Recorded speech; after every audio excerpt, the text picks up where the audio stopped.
No, and he's going to be extra busy today. Obviously, his media obligations with other radio stations he does weekly, giving us some time this morning. We appreciate that. And we appreciate all the coaches who, when we text and call, give us the opportunity and give us their time on a Saturday morning. A lot of coaches, especially sports that are played on late Friday nights, don't have that time to rest. They do give us our time. We appreciate Al Martin being on. Of course, his team played at Pinckneyville last night. That game was delayed and eventually postponed until 1 p.m. this afternoon. They'll play 3 more quarters there, and Quinn was leading Pinckneyville 14-0 at the end of 1, so we appreciate not only Al Martin, but all the coaches joining us here on the Saturday Sports Show this morning. Well, and that we do, and we're getting up and running on mywithersradio.com in case you want to pick us up online. Always here on your radio on AM 940 after the 8 o'clock news with Reese Barnfield every single Saturday. So thank you for tuning in this morning. We'll have an action-packed lineup for you today. Again, Jared Shaner, Brett Detering, Al Martin, John Shadowens, Dan Mings, Jason Karnes. We'll talk about a bevy of high school sports here on the big show today. We will have scores at 15 and 45. And keep you up to date from last night's action. We'll also preview what's ahead in Week 8 as the 16 conferences close out their conference schedule and head back into non-conference play to close out the football season in Week 9. So busy lineup for you today, and, of course, we'll get to those scores in just a moment. Of course, Week 8 should be very exciting in terms of high school football and volleyball action. Don't forget, we are on the air Tuesday with Lady Rams Volleyball as they take on Marion. That is a 5:15 freshman start. We'll be on there at about 7:15, 7:20 with the varsity match, Mount Vernon Lady Rams and the Marion Wildcats. It'll be online with video at mywithersradio.com. Then on Friday night, 6:40 is your pregame as the Mount Vernon Rams close out the conference slate with the Centralia Orphans. That'll be on AM 940, also with video on mywithersradio.com. We hope you'll tune in for a busy, what we call Week 8 of high school action here on WMIX and mywithersradio.com. Of course, St. Louis Cardinals got a big win last night over the Atlanta Braves, or I should say yesterday afternoon due to the MLB postseason regulations. They will take on the Washington Nationals in the NLDS. Game 1 is at Busch Stadium tomorrow. Your pregame on WMIX will be 1:32. Your first pitch is 2:07. Game 2 will be Monday. Your pregame on WMIX and the Cardinals Radio Network is 2:42 with a first pitch of 3:37 as the first 2 games are at Busch Stadium. For some reason, the person who wins, or the team, I should say, that wins the wild card play-in is able to host the first 2 games, and then the final 3, if necessary, will be at the division winner. Not sure how I feel about that. Not sure that matters because we have a bevy of high school scores to get to with our high school scoreboard as we are nearing the 15-minute after the hour standpoint. Okay, scores from last night. South 7 Conference. Kokia beat Mount Vernon last night 20-0 in the Slop Fest. Centralia beat Marion 46-32 at home to clinch at least a share of the South 7 Conference title. Altoff beat Carbondale on the road 29-0. River to River, Ohio last night. Benton over Massac County 33-7. Harrisburg over Frankfort 39-6. And Herrin over Murfreesboro 31-28. AJ beat Nashville 42-0. And Carterville beat Sparta 54-20. DuQuoin leads Pinckneyville at the end of 1 14-0. They will resume play today in Pinckneyville at 1 p.m. Black Diamond Conference, SVWW with another big win last night at home against Carmi 20-6. Chester over El Dorado, 51-13. Yellow Jackets remain undefeated. Alvarado Trico gets their first win of the season, 22-6 over Hamilton County. And Johnston City goes on the road and beats Fairfield 20-18. Kokia Conference last night. Columbia beat Bree Central 49-13. It was Dupo over Carlisle 20-13. And Freeburg beat Westland 27-18. Mississippi Valley, Waterloo beat Bethalto 16-15. Triad over Waterloo 20-19. And Jersey continues to remain undefeated over Muscuda 33-0. Belleville West beat Alton 26-7. Southwestern Conference, of course. Edwardsville over Belleville East 24-0. O'Fallon over Collinsville 31-7. And East St. Louis beat Granite City 43-6. In the Apollo Conference, it was Charleston shutting out Paris 44-0. Also, Mount Zion beat Salem 32-12. Little Illini Eastern Conference, Toledo Cumberland beat Edwards County 52-8. It was Casey Westfield over Red Hill 29-6 and Oblong over Palestine Hudsonville 14-8. Little Illini Egyptian, Robinson over Florida 22-6. Lawrenceville over Marshall 28-7. And Aldie beat Newton 21-13. Mount Vernon Ram opponent Week 1 Rochester won again last night 55-12. And Mount Vernon opponent Mount Carmel, Week 9 opponent, lost to Vincennes, Indiana 20-0. That's a comprehensive look at your scoreboard from last night as well as the game scheduled today due to the lightning delay that postponed that one. Of course, DuQuoin is at Pinckneyville today. 1 o'clock will be that start time. They will resume play with Quoin on top 14-0, as you just heard in our comprehensive scoreboard. You can find more on that on Facebook, facebook.com/WMIX Sports, or stay up to date all the time. Follow us on Twitter at WMIX Sports, where we post scores constantly throughout every game on every Friday night, or if the Rams play on Saturday. We need to take a break. When we come back, we'll talk to Mount Vernon Rams head coach Jared Shaner. Rams unfortunately fell to Cahokia last night to a tune of 20-0 after a lightning delay. Kind of washed away some of the homecoming festivities. So we'll talk more about all of that when we come back here on the Saturday Sports Show. It's presented by Crossroads Community Hospital. It's more than a hospital. It's what healthcare should be. Southern Illinois has a new home for the Dan Patrick Show. Jim Rome and Fox Sports Radio. The new 1300, The Fan. I like that. Dan Patrick. I think if you suck, you should be able to practice a little bit more than somebody else. There should be a sliding scale. Sports talk, fueled by fans. It doesn't matter if LeBron wins not 1, not 2, not 5, not 7. The Hater Nation will always be coming for him. The new 1300 The Fan. Another Withers broadcasting station. Online at 1300thefan.com. If your definition of local is Southern Illinois and adjacent states, pay no attention to this message. Hi, I'm Joe David Cummins, President of Community First Bank. Others advertise the message of being a local community bank. However, Community First Bank is the only local community bank exclusively serving Jefferson County with 5 locations and 5 ATMs. In short, loans and deposits stay local and benefit you. Community First Bank with locations in Mount Vernon, Woodlawn, Dix, and Ina. Welcome back to Personal Banking. Member FDIC, Equal Housing Lender. When an emergency happens, time is everything, and you don't want to spend that time in a waiting room. So choose Crossroads Community Hospital. With our 30 minutes or less ER service pledge, the entire team is committed to working diligently to have you initially seen by a physician, physician assistant, or nurse practitioner within 30 minutes of your arrival. When minutes matter, choose the ER that doesn't waste time. Choose Crossroads Community Hospital. Visit crossroadscommunityhospital.com/faster to learn more. If you are experiencing a medical emergency, call 911.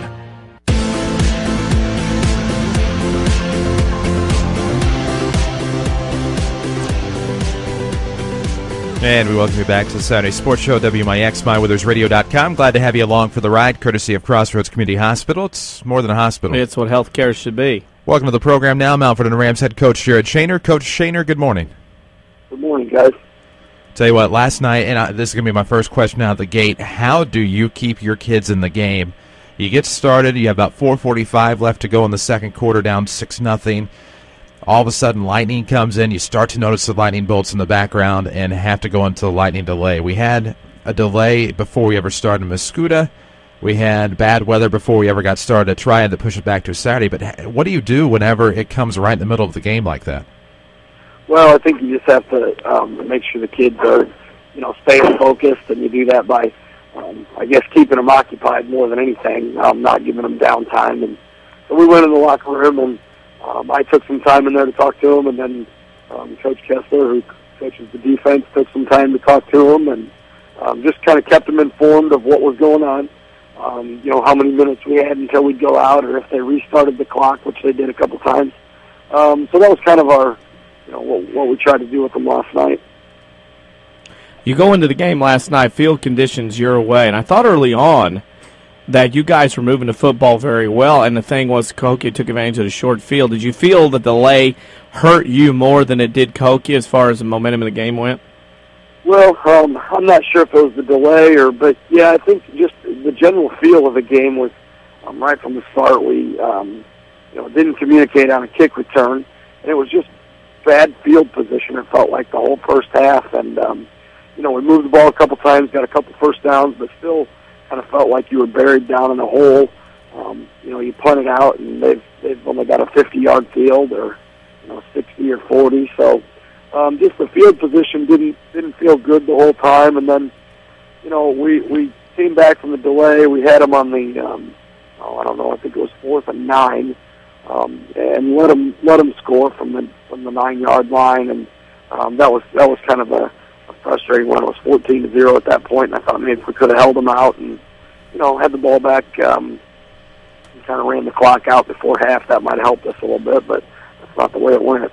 When you get in a situation like this, and I don't want to obviously give away too many trade secrets, but you prep and plan and game strategy all week, and then you get into last night and the weather changes mid to late afternoon.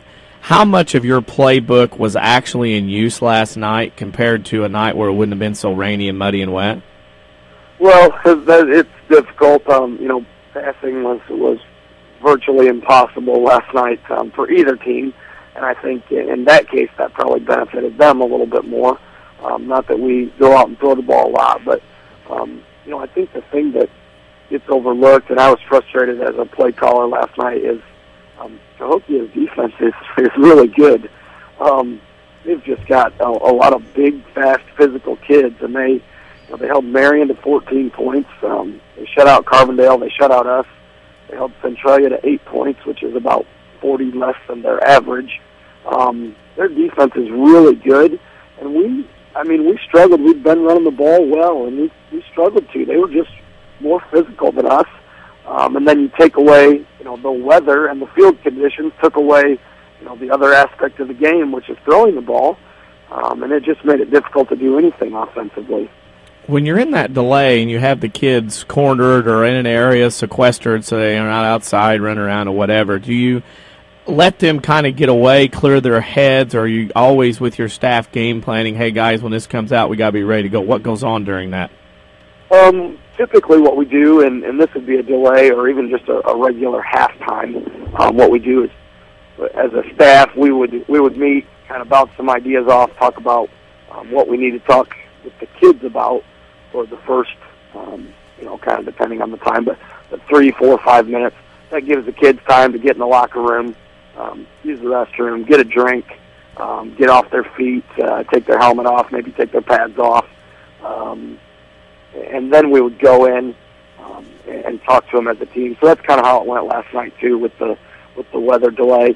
I went in the locker room with them, talked for just a couple quick minutes, and then gave them a few minutes on their own. Coach Kessler went in and talked to them. I went back in and talked to them, and that was kind of the way it went last night. When you look at your team, and I said on the air several times that I have to give credit to your coaching staff and also to the kids for going out in a situation, rain, cold, muddy, wet. They gutted it out on every facet of the game, especially after the delay. And, in a situation like that, there's not a lot of people there, not a lot of people watching. It's hard to make your own excitement, but I had to compliment you and your staff and the kids on an effort last night given in circumstances that weren't the best of playing a football game. Well, thank you very much. I think it is. I think it's a credit to all of us. And it's hard sometimes. Cahokia comes here, and, hey, the weather is the same for both of us, but ultimately in the big picture, they've got something to play for. They're probably a playoff football team, and they're playing for how many wins they can get, and that's going to determine, essentially how good of a team you get in the first round that you have to play. So, it becomes a little bit easier for them, and for us, it's not quite as easy. But I give credit to, the coaches that I have, and then especially the players. And I was, after the game we talked, I was just really proud.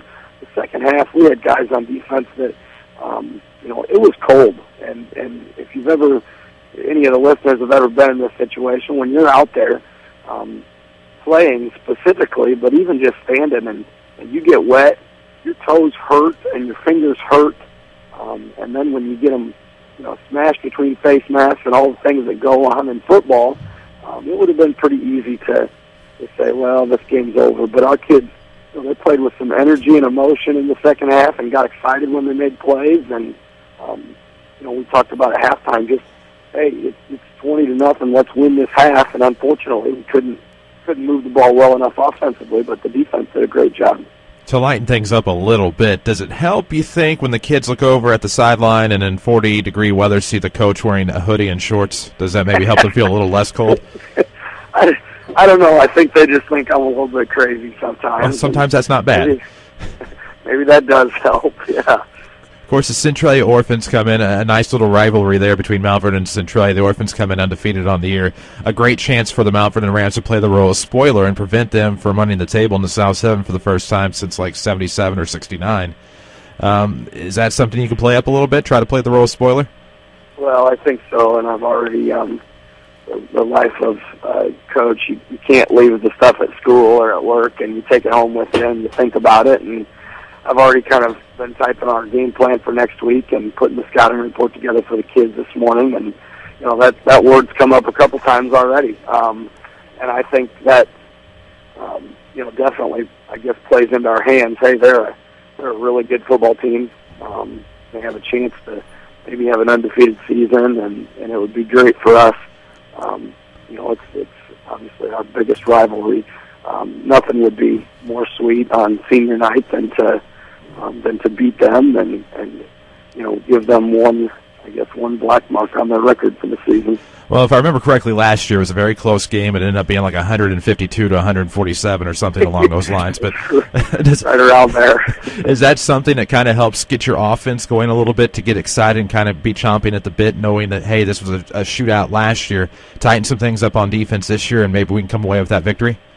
Well, I'll tell you, Chris, it sounds like you've been in my office with me this morning. I think I'm going to have to get you on staff because those were some of the other notes that I wrote in our scouting report that, we do need to play off of that from last year. Obviously, there's, new kids on the field for both sides of the ball, but I think anything that you can draw off of to try to give your kids some confidence, and so that'll be one thing that we talk about first thing on Monday when we meet, is that those two things we can spoil some things for them, which would feel great for us. And then the other thing is that last year, we went to their place, and it was a great atmosphere. Our offense moved the ball. Unfortunately, we didn't get enough stops defensively, but it was a really fun game to be a part of, and hopefully we can draw on that and do that this year. Well, and you know me, every week I like to try to give at least a kid a name drop if I can. I thought somebody's really been stepping up defensively over the past few weeks. I know Pat Bradford's been huge for the past few games and all season, but it really seems like a kid I'm noticing is Kyle Nelson, stepping up with some big hits as of late, and just seems to be like an unsung hero. Well, I think... and the defense as a whole. Yes, yeah. Kyle, he was the last one to leave the locker room last night, and I talked to him, and just told him I thought last night was probably his best game overall. Last week he played well, and then last night he just seemed to be around the ball at the conclusion of every play. He made a couple nice hits, and the defense as a whole, like you said, they're really progressing, I think, and coming along, and that's exciting. Another kid that has had two good games in a row is Thomas Weber, another linebacker for us, and one of the signs doesn't always hold true, but about your defense is who leads you in tackles. And obviously most defenses are set up. That should be your linebackers. The first few weeks of the season, that wasn't the case for us. It was we had secondary guys leading us in tackles, and I think one time maybe Justin Armstrong at D-line.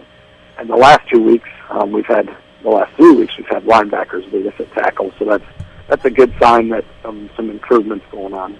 Amen to that. And, of course, I know you have a busy Saturday morning. As always, we're going to get right to our social media question of the week. And, for most of us, last night was pretty cold. It was cold and rainy. Not all of us are in a hoodie and shorts out there. But that begs the question. It's getting to be chili and soup time. What is your favorite soup? I would say, depending on where it's from, clam chowder with a lot of crackers. Like oyster crackers, saltines? Saltines crushed up. Nice. We whiffed on that one because you and I were thinking something else. I'm not going to lie. Yeah. I had you as a Campbell's Chunky sort of guy. Well, that's a good one, too. They have a million flavors and varieties, though. Right. I'll tell you, I'm definitely not a tomato soup guy. I don't even think you can count that as food. It's like colored water. Now, are you the type? Now, here's going to be a question I kind of get in with everybody. Do you count stew and chili as soups? Some do, some don't. I don't. I'm not sure what category they're in, but they're just something a little different to me. Nice. Shaner, best of luck against the Centralia Orphans next week. We look forward to seeing you on Friday night. Thanks for having me, guys. That's Jared Shaner, head coach of the Mount Vernon Rams, and always a good-spirited man. And he takes our questions in stride, and I love it. Clam chowder, I would have never guessed. I whiffed. Mm-hmm. Totally had him for Campbell's Chunky. I can see Brett Detering as a Campbell's Chunky guy. He's next. He's the head coach of the Anna-Jonesboro Wildcats. Got a big win over his high school, his Well, he's an alumni. He wouldn't be a high school alumni. Either way, he went to Nashville High School, got a big win over the place where he went to high school, 42-0 last night. We'll talk to him after the break. This is a Saturday Sports Show presented by Crossroads Community Hospital. It's more than a hospital. It's what healthcare should be. Back after these. Every so often, the stars are in perfect alignment. Hi, Roy Schmidt, Lincoln dealer at Ford Square, Mount Vernon. The stars have aligned with the Lincoln Autumn Sales Event going on now. Save thousands off MSRP on your favorite Lincoln luxury car, SUV, or crossover, including up to $5,400 off a 2012 Lincoln MKZ with available voice-activated sync, MyKey technology, and even rain-sensing wipers. How about up to $6,500 off a 2012 Lincoln MKX with best-in-class fuel economy and intelligent all-wheel drive? You can also save up to $4,750 off a 2012 MKT and up to $3,000 off a new 2013 MKS. Come see one of our sales consultants to save big money and drive away in Lincoln Luxury or any Ford model. New or pre-owned at Ford Square, Mount Vernon, 1501 Broadway in Mount Vernon, Illinois. When an emergency happens, time is everything, and you don't want to spend that time in a waiting room. So choose Crossroads Community Hospital with our 30 minutes or less ER service pledge. The entire team is committed to working diligently to have you initially seen by a physician, physician assistant, or nurse practitioner within 30 minutes of your arrival. When minutes matter, choose the ER that doesn't waste time. Choose Crossroads Community Hospital. Visit crossroadscommunityhospital.com/faster to learn more. If you are experiencing a medical emergency, call 911.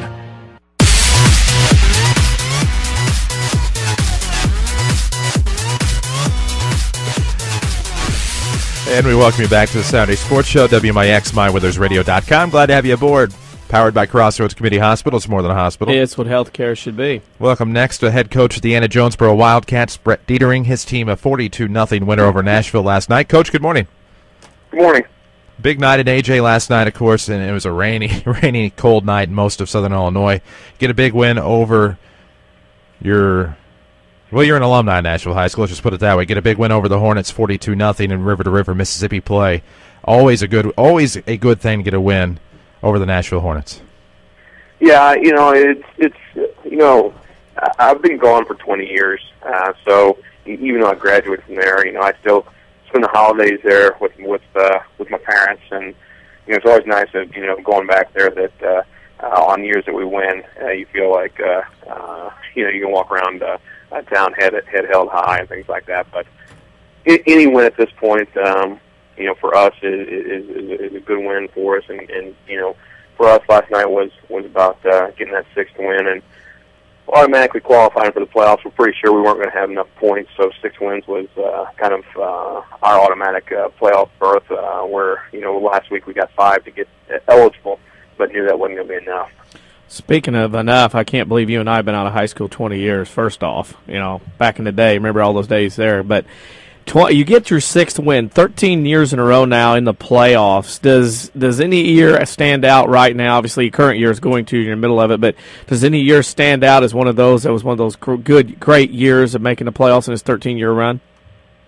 Well, the first one was certainly something special because at that time, that was 2000, that Anna-Jonesboro hadn't been in the playoffs since '86. And so to kind of get to that point where the community was really excited because always felt like this is a community that supports football, and they did through the mid '80s when the program was very strong and was waiting for that. So that first year, because I think there was a little bit of a surprise to some people, they weren't our name wasn't mentioned as a playoff team in previous years, and so I think that was the year that stands out. But they're really there's something special about all of them, and you can go back and look at the certain kids on there that were always special for the way that they played the game and the way that they were leaders for their teams, and then just each win, each season, there's wins that just stand out in your mind, and so every so often, my core group of coaches, there's about 3 of us that have been here all 16 years, and then I've had another 2 coaches that have been here 10 and 11 years, and so most of them have been around for all the playoff games, and so every so often we get around and we talk about certain games and certain seasons, but they're all special when you're in the playoffs. In this season, you are now 6-1 heading into 2 road games at Carterville and Herrin. 2 tough opponents. We'll get to that in a second. But I look at your team kind of like Benton as 2 of the quieter teams in Southern Illinois. Not everybody knows you're winning, but everybody's not talking about AJ football this year, and you're 6-1. I mean, is that an issue for you, or is that good just to kind of slip under the radar till the playoffs begin? Hey, I'm okay with just flying under the radar a little bit and being kind of a surprise story. It's a little bit of a surprise to us as well, only from the standpoint is we were going to play a lot of kids who didn't have varsity experience. They sat behind seniors last year on a team that went 9-3, and you never know how kids are going to react when they get into when it's their turn to be the starters, for their turn to be the leaders on a team, and it's nice for them because we Herb feel they're going to take a step backwards because of graduation, and sometimes that's true and sometimes it's not. You never know how things are going to play out, but I'm just proud of our kids for how well they've played to this point. And we're 6-1, but we missed a field goal in the last minute, and otherwise we'd be sitting at 7-0. So those were things that I think still linger in our kids' mind, and they're hungry because of it. Speaking of being hungry, again, as I pointed out to you over the years, your defense is what really, I think, carries your team and your program. Another shutout last night, 76 yards given up total. I know a Nashville team that's down and trying to turn back on the upswing in a rebuilding kind of mode, but your team defensively, how good have they been all year?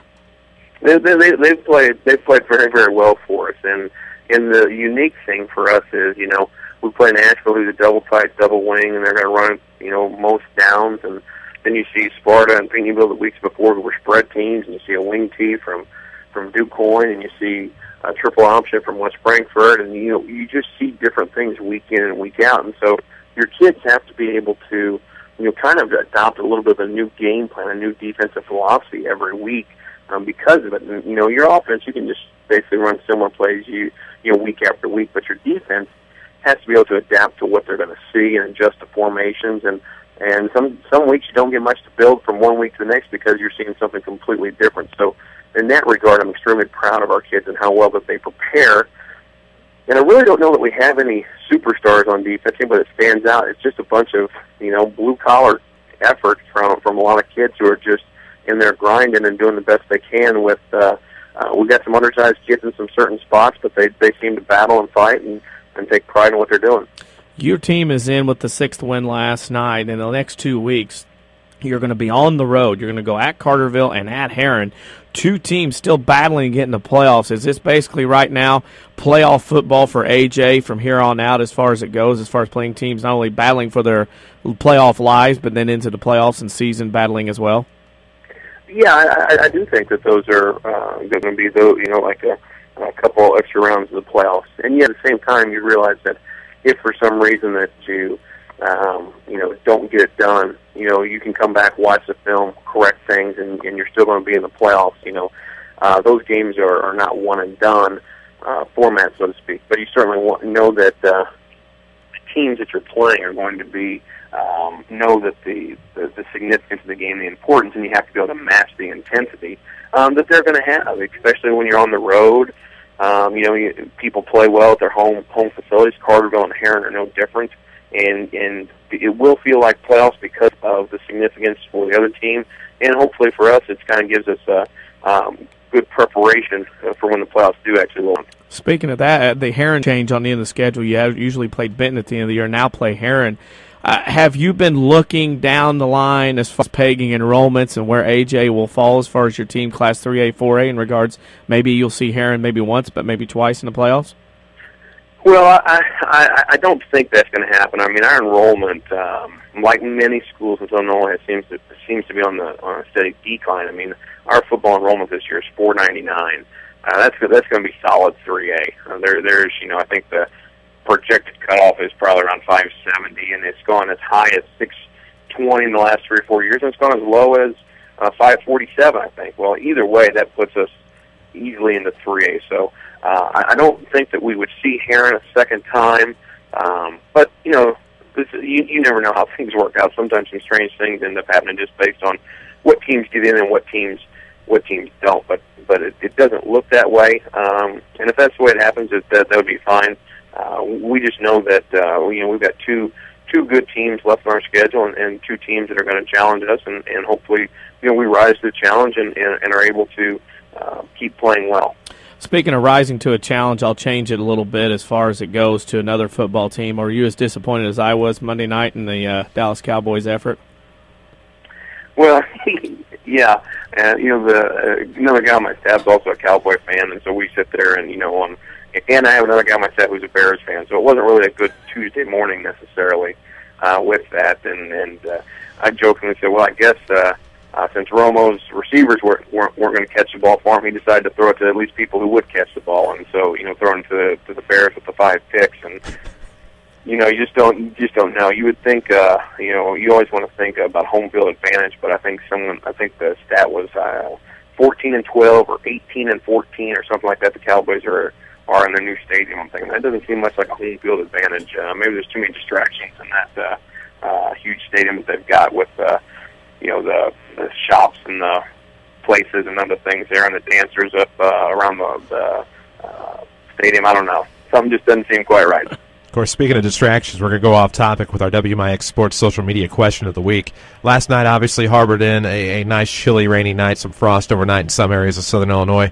Our question for you is, what is your favorite soup? It can include chili or stew or anything like that, but which soup do you like when it's cold?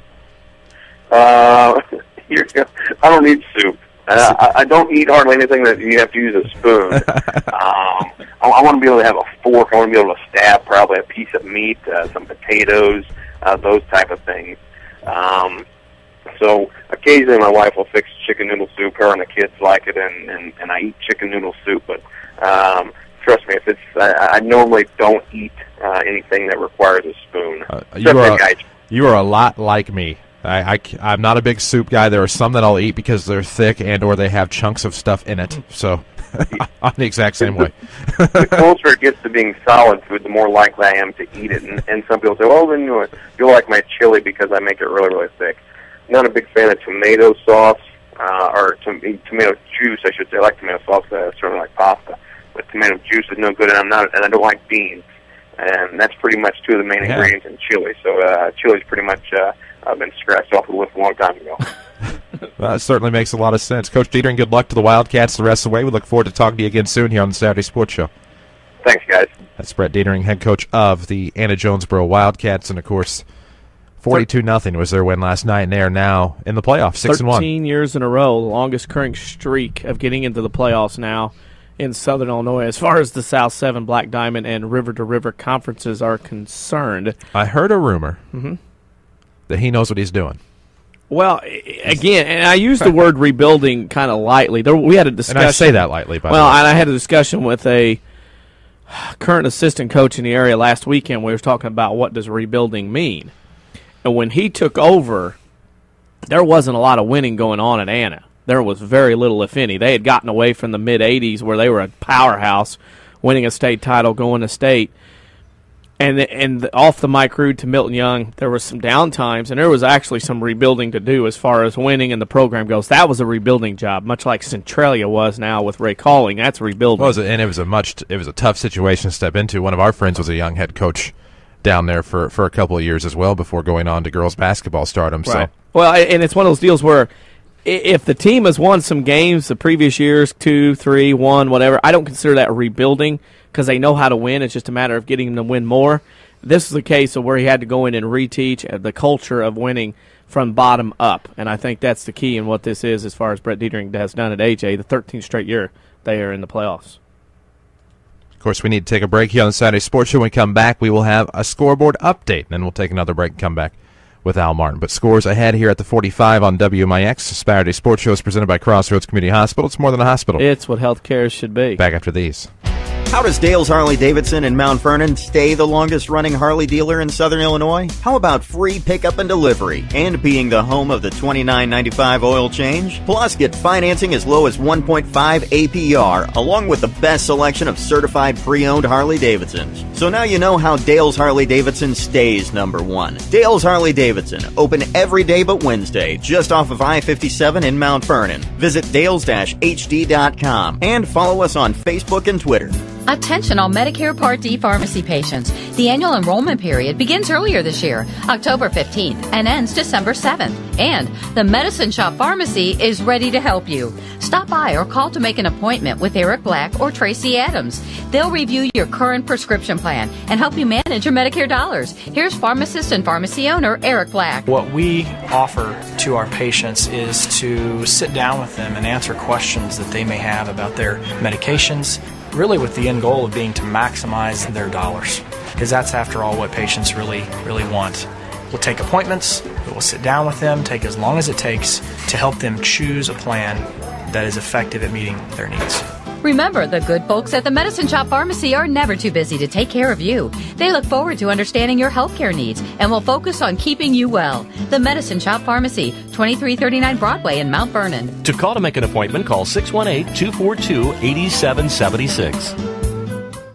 Score big with a certificate of deposit from People's National Bank. Our 7-month CD is earning 0.33% annual percentage yield. Our 13-month CD is earning 0.47% annual percentage yield. And the best part is, it only takes $500 to open and obtain the APY. Stop by People's National Bank at 413 South 34th Street in Mount Vernon today for details. People's National Bank, member FDIC. A penalty may be imposed for early withdrawal. APY accurate as of October 1st, 2012.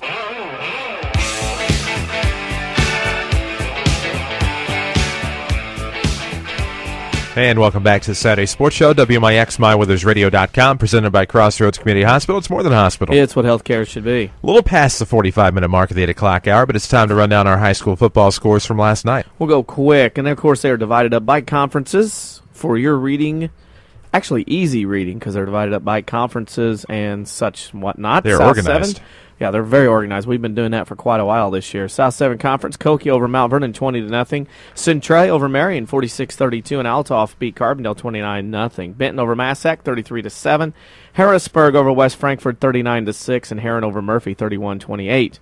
AJ beat Nashville, as we said, 42-0. Carterville over Sparta 54-20, and DuQuoin leads Pinckneyville at the end of 14-0. They will resume today at Pinckneyville at 1 p.m. In the BDC, it was SVWW beating Carmi at home 20-6. Chester defeats El Dorado last night 51-13. Alvarado Trico beat Hamilton County 22-6. Johnston City over Fairfield 20-18, and CZR plays at Vienna Goreville today at 1 p.m. Kokia Conference, Columbia over Breeze Central 49-13. DuPa over Carlisle 20-13, and Freeburg beat Westclin 27-18. More scores are posted and listed at our Facebook page, facebook.com /WMIX Sports. In order by conference, and at the tail end, we also list two of the Mount Vernon Ram opponents, Rochester and Mount Carmel, so you can keep up on, as Mount Vernon Rams football fans, who and doing what on the Mount Vernon Rams football schedule. There you have it. As he said, stay up to date on Facebook. Also find us on Twitter at WMIX Sports for knowledge in and outside of the game each and every day. We need to take a break. When we come back, it'll be DuQuoin Indians head coach Al Martin. His team looking to right what they felt was a wrong from last year. Missed the playoffs for the first time in 20-some-odd years. But a nice start to this year. 5-2 on the year. Their two losses came early in the season, both close, against a pair of, I believe, 6-1 teams. We'll talk more about that with Al Martin, head coach of the Indians, when we come back on the Saturday Sports Show, presented by Crossroads Community Hospital. It's more than a hospital. It's what healthcare should be. Back after these. How does 1.9% for up to 84 months sound on all Ram 1500 trucks? Hi, Roy Schmidt, Dodge dealer at King City Chrysler Center, Mount Vernon. I thought that sounded great, but couldn't believe it when I saw 1.9% plus a $1,500 rebate on quads and crew cabs, or a $500 rebate on regular cabs. Wow, Ram Power Days are here to make an impact. We would love to have your truck trade, and in return offer you a deal too good to pass up. There is something for everyone here at King City Chrysler Center at 1603 Broadway in Mount Vernon. See one of our sales consultants about driving away in a new Ram 1500 or any new or pre-owned Dodge, Chrysler, or Jeep. Or see our inventory on KingCityChrysler.com and find us on Facebook. And don't forget, next time you need to go on vacation, take a business trip, or just need a temporary ride, King City Chrysler is a Hertz rental car agent and can handle any need. Select a checking account that pays you interest. People's National Bank introduces People Select Checking. It has all the services you have come to expect from People's National Bank. Visa debit card, online banking, bill pay, and unlimited check writing. And you can earn 0.17% annual percentage yield on balances over $1,000. Visit me, Melody True, at 522 Main Street in Mount Vernon to start earning interest on your checking account. People's National Bank, member FDIC, $100 to open. Rate may change after account opening. APY is accurate as of September 2nd, 2012. Fees could reduce earnings on account.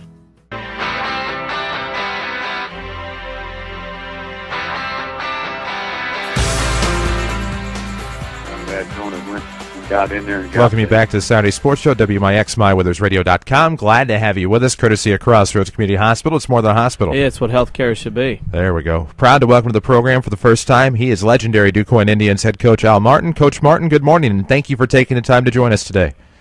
Thank you very much. Coach, this is Danny Zerwinski, and I got to ask, off of last season, when you look at this year, you start 0-2. It's Highland and Harrisburg, both 5-1 going in the last night. Was there a little bit more panic to start that way than in previous years based on what happened last year? Well, we had worked awful hard to start the season off in a good note, and it was frustrating because we put in so much hard work to try to rebound, and then we start out and we felt like we played good football, but we didn't come out on top. So we were frustrated, but we were. We couldn't let the kids stop working, and we just had to stick with what we were doing. And we felt like we had a pretty good plan on how to go about things, and so we just kind of hung in there and stuck together with what we were doing. Well, you've done more than hanging in there as far as this season goes. 4 straight wins now, 2 big ones at Herrin and Anna, winning on the road in weeks 3 and 4. Talk about some of your kids that have been helping you get on this long win streak in the middle of this season. Well, our quarterback has matured. Brendan Fred, he came in later in the year last year and played the last 2 games due to an injury, and he got some experience. But still, he hadn't really got a full season under his belt, and he's just gotten better as the season's gone on, and he's done a good job for us. And Shane Baxter, a little running back who missed the biggest part of last year with a knee injury, and he's recovered, and he's really doing a nice job for us. And D.J. Cole's offensive defensive back for us, and he's done well for us. And we've just had a lot of kids. I don't know. We don't have 1 or 2 kids carrying us. We've got a bunch of kids that like to play the game, and they're playing hard for us. And your team playing today, an interesting situation last night. Yours was one of several games that had to deal with lightning delays and weather delays last night. You're up 14-0 at the end of one, and what looks to be a very dominant first quarter performance for your Indians last night. Talk about that first quarter in that game against Pinckneyville.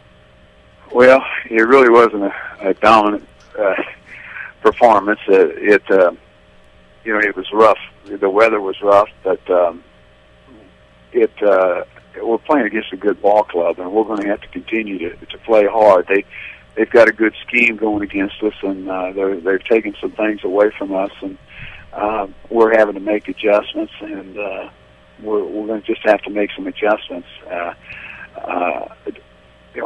during the game, and we feel like we've made some strides during the course of the game, and now we're trying to make some. We get a little break here, and we're trying to get a little bit better on that too. You get that break today, and how hard will it be to kind of, you're up 14-0, you're dealing with a bunch of teenagers, how hard will it be for you and your staff to get those kids refocused, saying, hey guys, I know we're up 2 touchdowns, but there's still a lot of football left to be played today? Well, I've kind of lost sleep thinking about that, and we just have to go out and just take it as another opportunity to play the game and to play in good conditions, hopefully, and play a good football team and get better, and just go out and play the games more. And it's just those calls are tough late at night when it's wet and cold and lightning, and don't know what to do for sure. It's just tough calls on everybody, and we just have to come back and regroup and make the most of an opportunity here to play the game again. Speaking of play the game, after the Pinckneyville game today, you'll have Nashville at home and then at Murphy to finish the schedule out. A yearly opponent for DuQuoin, Murfreesboro. As far as this year goes, playoff-wise, you've been looking down the road as far as who you might play yet, or is it a little too early to be doing that at this point? No, I don't. We normally just take one game at a time. We've got people that look down the road for us a lot, and it's not something that, as a coach, that I do. It's just you just only have, to me, so many things that you can keep your mind on, and I guess my mind's not sharp enough anymore to concentrate on too much. But we've got people who are thinking about it, and I'll let them think about it, and I'm just taking one game at a time. Would one of those people be Steve Merritt, because he's one of those that do things like that all the time? He's about the best there is at it. Yeah. Coach, Chris Hugo again. The one thing I've always been mesmerized by is of your success and the streak, and I know it came to an end last year, but there is no junior football program, to my knowledge, in DuQuoin. How, without giving away any trade secrets, are you always so successful without having that junior high development? Well, in a school our size, and our enrollment we're under 400, and it's just getting there's fewer and fewer kids coming up through the program, and we have good athletic programs. We've got good football, basketball programs at the lower level, and I just don't know how kids can do any more than what they're doing. Their coaches are playing hard to try to have a good fall baseball team, and their basketball teams are starting up, as soon as the season's over with. As long as we have kids in sports, one way or another, I think that's a big key, and I guess we try to keep the younger kids, we want them to be in sports, and if you can teach kids to drop their hips and field ground balls and drop their hips and defend in basketball, that's a big key. I know I've coached other sports, and a lot of those things go along with what you're trying to do in sports, and so I guess that's just kind of our philosophy right now in a school our size. And a bigger school would be different, but in a school our size, it's just I think you can overdo your athletes, and I don't think we've been guilty of that. Coach, we know you have some other obligations this morning. We'll ask you one final question. We kind of ask our social media question of the week where we kind of go off topic. This week's question for all our guests is, with the cooler weather moving in, the leaves are changing, we turn to things to try to keep us warm. We'd like to know today, what is your favorite soup or add to that chili or stew to eat? I'd have to go with chicken noodle soup. I had some last night, and I had some before the game, and I had some after the game. And I think there's something in that chicken noodle soup that helps me out tremendously, and I'd go with chicken noodle soup. Coach, very good. Thank you for taking the time to join us here on the Saturday Sports Show, and we hope that we can have you on again soon. All right, thank you very much. That's Al Martin, legendary head coach of the DuQuoin Indians, and wow. That's one of those that, and starting to have a lot of guests that I'd always hoped to have, and Al Martin is one of those, and just be able to pick his brain about the successes of DuQuoin football, because let's face it, you look around Southern Illinois, and of course we talked to Brett Detering earlier, AJ's becoming another one of those programs, but just a lot of programs on the rise in Southern Illinois, and we're not done yet. We need to talk about last night's, I believe, Sesser-Valie, Waltonville, Woodlawn, Carmi, White County game. We'll talk about that with WMIX sports correspondent John Shadowens after we take a quick break. It's the top of the hour here on the Saturday Sports Show, presented by Crossroads Community Hospital. It's more than a hospital. It's what healthcare should be. We will be back after this. Southern Illinois has a new home for the Dan Patrick Show, Jim Rome, and Fox Sports Radio. The new 1300, The Fan. I like that. Dan Patrick. What are you bringing back for us? I'm singing a couple of gold medals. There should be a couple of them just hanging around.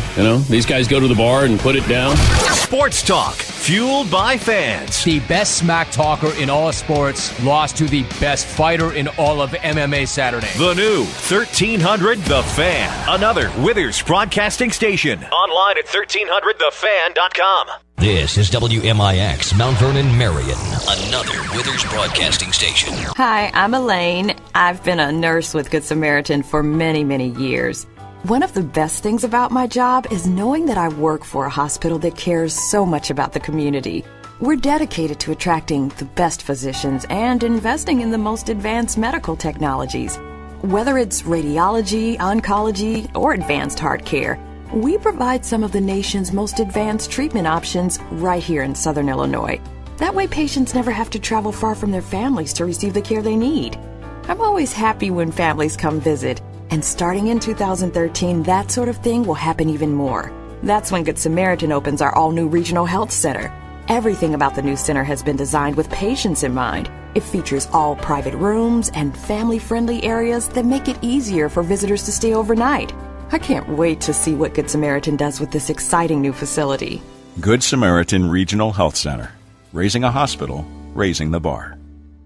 The tradition of fine vehicles and great service continues at Second Chance Auto. They've been providing quality cars, trucks, vans, and SUVs for families like yours for over 32 years, and many are priced under $10,000. Plus, most have a 3-month or 3,000-mile warranty. Bank rate financing available with instant approval. No gimmicks, no pressure, just honest deals on great vehicles from your friends and neighbors at Second Chance Auto, living and contributing back to the community they serve. Located on Route 142 East in Mount Vernon, or call 244-4582.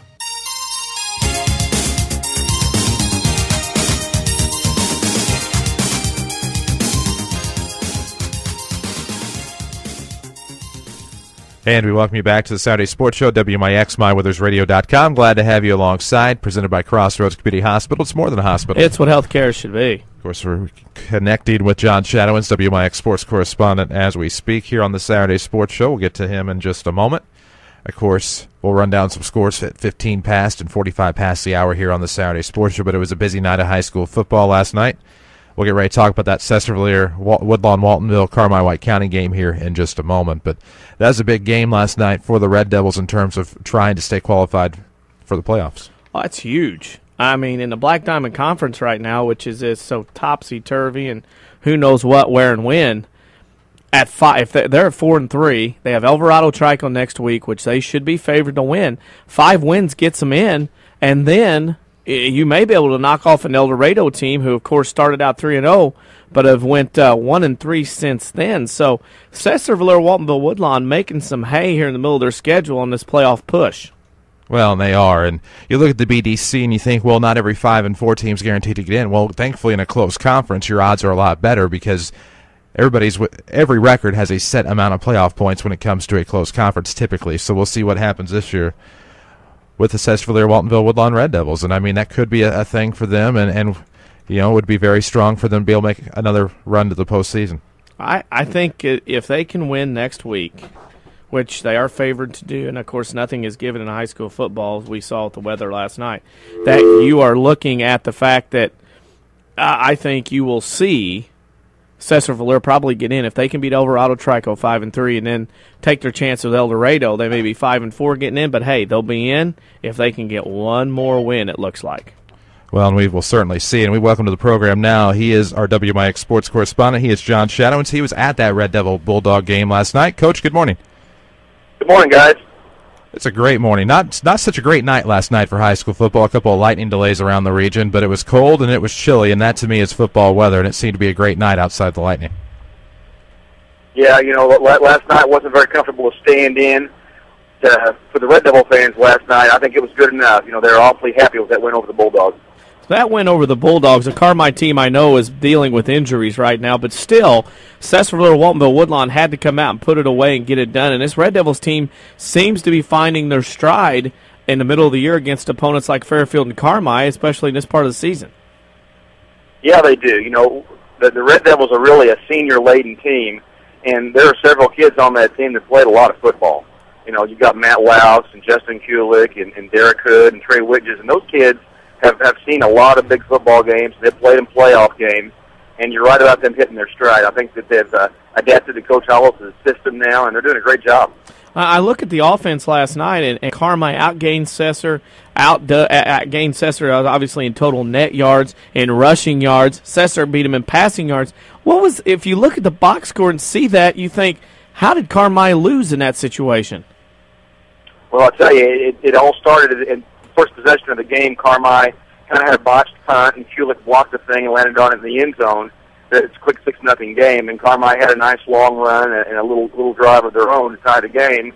And then lo and behold, the next time they get the ball, they fumble the center snap, and then Caleb Miller stuff for a couple of ticks, and the Red Devils offense hadn't even scored yet. So whenever you give the other team 2 touchdowns like that on special teams and defensively, you're behind the 8 ball. And being behind the 8 ball, you could see that Sesser-Valie took advantage of that. 12-6 to start with. Kulik with the punt return.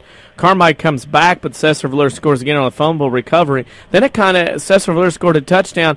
At that point, when you're a coach, when you're up 20-6, does that change how you call a game on offense in the muddy, rainy situation if you get a lead like that by 2 touchdowns? Well, ideally you're going to change, but last night those conditions were horrible.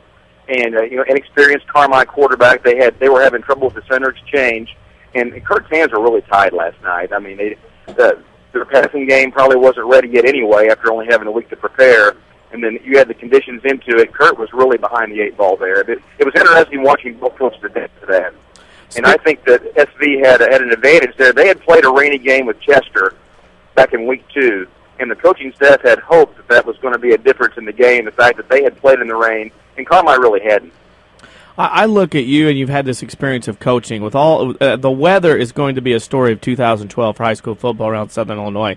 As a coach, when you are in the middle of a situation like this with the rain, the weather, and a delay shows up, what's some of the things you learn to do and not to do with a team as far as dealing with a rain delay and then having to come back out and play either last night or have to come back today like New Quoin and Pinckneyville? But one thing you want to do, you don't let them talk about it. You don't let it become a factor any more than it already is. You keep focusing on the job. We have a job to do, whether it's raining or sleeting or it's cold out or it's windy, and you focus on the job at hand. And you can try to prepare them as much as you can. Maybe on a comfortable warm day, soak the ball in some water, knowing that somewhere down the line in October you're going to need to play with a wet ball.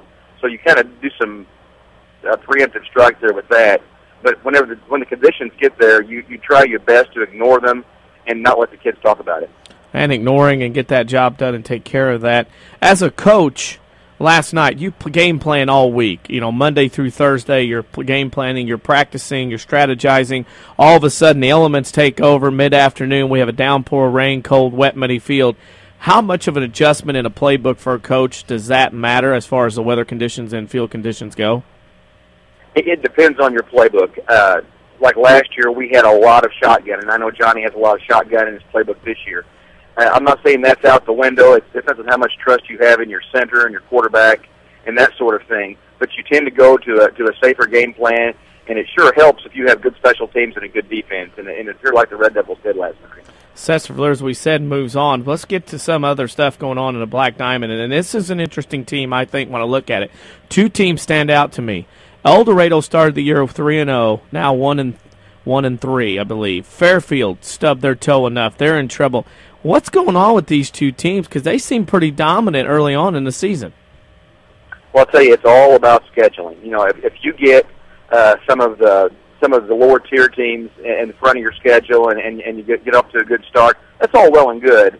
But you have to understand that the other teams are going to have those teams later on in the year, and you're going to have some toughies back-to-back. So sometimes the record can lie. And secondly, I think El Dorado's a different team because of their quarterback. Not because the kid they have right now is not doing a good job. He is, but he's not got the speed and the playmaking ability that Shemp had, and losing him was huge for them. And I speak again next week, week 8. Carmi's got CZR. Carmi's in some trouble. They obviously, you've said, look like a different team. Fairfield hosts Chester. El Dorado hosts Vienna. Carmi, Fairfield, and El Dorado look like world beaters at the beginning of the year. Now in some major trouble, may or may not make the playoffs by the end of here in a couple of weeks. Yeah, I mean, right now you have to look at SVWW as a favorite to get in there. Of course, they've got El Dorado coming up next week, get that Magic 5 win mark, and I think that the El Dorado game, the last game of the season, is going to be huge for both teams. Not only to get to that 6th win, that's the biggest thing, though, the 6th win, because you don't want to be a 5-4 Black Diamond team in the 3A playoffs. Speaking of that, the playoffs, we look around the area as well, river to river right now. Benton and Harrisburg 4-0 in the Ohio Division, cruising toward that conference championship game next Friday night with all the, there were some things done last year at the end of the game allegedly saying as far as the interesting events at the end of the game where Benton won last year. How big a game and how big atmosphere you think that'll be next Friday night in Saline County? So I think that might be the biggest game that we've seen in Southern Illinois yet, is the Harrisburg-Benton matchup. It's going to be a lot of fun. Benton hasn't beaten a team with a winning record yet. I think if maybe Carterville now has a winning record, but Benton has something to prove. Harrisburg is the big boy on the block right now, and there's no love lost between the two schools. The rivalries continue through basketball, and the kids like to play against each other. They don't like each other very much, and that's what makes for a good football game. Speaking of Benton and Harrisburg rivalry, and Benton's been quite one of those teams, 7-0, kind of quiet, maybe because, like you said, they've only beaten one team with a winning record on their schedule. Another team is Anna-Jonesboro, very quietly at 6-1. Is it because everybody expects Anna to win, they don't get that pub, or is it just because people are paying attention to other teams around the area more? I think you hit the nail on the head right there, Dan. You expect it of Anna now, and whenever they have another good team, you think, well, that's what it's supposed to be. I'm very impressed with Anna and the progress they've made. Now, you and I saw them during week 2, I believe, against Murfreesboro, and I must say they've made tremendous strides since then to move some people around. Their quarterback is the straw that stirs the drink there. He can run the football. He can throw the football. He reads the triple option very well, and, of course, they're very well coached. So for week 8, are you planning on attending either one of the 2 afternoon games today? No, I'm taking the family to Grants Farm today, Danny. We're on the road right now, so I won't see any high school football today, but I would sure love to see that Benton-Harrisburg matchup next week. So that's kind of where we think you're going to go next Friday night? Yep. Okay. Not bad. That's a good choice. That'll be a good game. The Harrisburg Bulldogs and them there, Benton Rangers. That'll be a great game. Of course, Coach, it should be a good one anyway, on paper at least. I agree. I've seen both teams. I've seen Benton twice and Harrisburg once, and they match up very favorably with each other. It should be a great game. Of course, by now we like to go a little bit off the cuff for our final question. This week's social media question of the week is, with it being cold outside, everybody likes to warm up with something different. Food-wise, a lot of people will go the soup route. What is your favorite soup? And that can include chili or stew. I can't tell you chili. No, you can. It can include. If you like chili as your favorite soup, that is an acceptable answer. Chili by far is my favorite super stew, yes. There you go. That's the first chili we've had. Now, in your chili, do you like beanless chili or do you like beans in your chili? No, I like beans in my chili, and I like it extra hot. Nice. Extra hot as in steamy hot or extra hot as in spicy hot? As in cayenne pepper hot. Oh, you betcha. That's good stuff right there. I add a little Cholula for flavor to mine. It heats it up a little bit, not enough for me. But if you ever have had Cholula hot sauce, and if you haven't, you need to try it. It's good stuff. You're right. You betcha. Coach, have fun on your trip. Thank you for still taking the time to join us. I know, obviously, now it's a busy Saturday for you and the family, but enjoy Grants Farm and enjoy next week's game, Benton-Harrisburg, if that's the one you decide. Hey, I'm glad to do it, guys. Thank you. That's John Shadowens, WMIX sports correspondent. Grants Farm today. Not bad. Yeah, not bad. That's not a bad little place to go. See, we let people out of the cage to breathe once in a while, and he's going to enjoy some time with the family. Right. He's got a big game next week. Week 9, one more place. Yeah. And then, of course, the playoffs. That Friday night, of course, we're getting our options lined out. I feel pretty good about our options on that first Friday night of the playoffs. I only have one weekend of playoffs to enjoy. Yeah. Due to surgery. And to be honest, there's not a real outstanding great team in Southern Illinois. That may be all everybody gets to enjoy anyway, unless somebody gets a draw and some matchups that work out for them. Well, I know it doesn't appear that we will be leaving the 618 area code on a Friday night. I know that. We may not be going anywhere on a Friday night. Well, no. There's one there, one to our west, 2 to our west. What are you looking at? Who's to the north? Well, they tried it last year and they wouldn't let them do it. Can I say the C word? Centralia. Oh, yeah, sorry. Centralia tried it, but Norman U. High vetoed it down. That's true. O'Fallon. There's Tuscola. That's far. They usually play on Friday nights. Tuscola lost last night. Did you see that? Who? Tuscola lost, allegedly, according to the Associated Press, to somebody. Mater Dei, O'Fallon. We got options. We will. Let's try a little bit. There you go. Thinking outside the box. You got to think outside. Not everybody down here will play on Friday night. You got to think outside the box as far as those areas go. Speaking of outside the box, we need to unwrap those scores from last night. It's 15 minutes past the 9 o'clock hour here on the Saturday Sports Show. We'll run down the scoreboard from last night. Koke over Mount Vernon 20-0. Centralia over Marion 46-32, and Altoff over Carbondale 29-0 in the South 7. River to River, Ohio, Benton over Massac, 33-7. Harrisburg over Frankfort, 39-6. And Herrin over Murphy, 31-28. Mississippi Division, AJ shuts out Nashville, 42-0. Carterville beats Sparta, 54-20. And DuQuoin leads Pinckneyville at the end of 14-0. They'll resume today at 1 p.m. BDC last night, SVWW over Carmi, 20-6. Chester over El Dorado, 51-13. Alvarado Trico over Hamilton County, 22-6. Johnston City over Fairfield, 20-18. And CZR is at Vienna at 1 p.m. today in the Battle of the Blue and Orange. We'll jump around and go to the Mississippi Valley now. Waterloo beat Bethalto last night, 16-15. Triad beat Highland 20-19, and Jerseyville goes to 7-0. 5A school to keep your eye on beat Muscuda, shut them out 33-0. Southwestern Conference, Belleville West over Alton 26-7. Edwardsville shuts out Belleville East 24-0. O'Fallon over Collinsville 31-7. East St. Louis over Granite City 43-6. Our friends in the Apollo Conference to our north, Charleston over Paris 44-0, and Mount Zion beat Salem 32-12. Little Illini Eastern Conference, Toledo Cumberland beat Edwards County 52-8. Casey Westfield beat Red Hill 29-6. And Oblong over Palestine Hudsonville 14-8. Little Illini Egyptian, Robinson over Florida 22-6. Lawrenceville over Marshall 28-7. And Olney beat Newton 21-13. Rochester, Mount Vernon's Week 1 opponent, won again last night at Springfield Southeast 55-12. And Week 9 opponent Mount Carmel for the Mount Vernon Rams lost to Vincennes, Indiana 20-0. There you have it.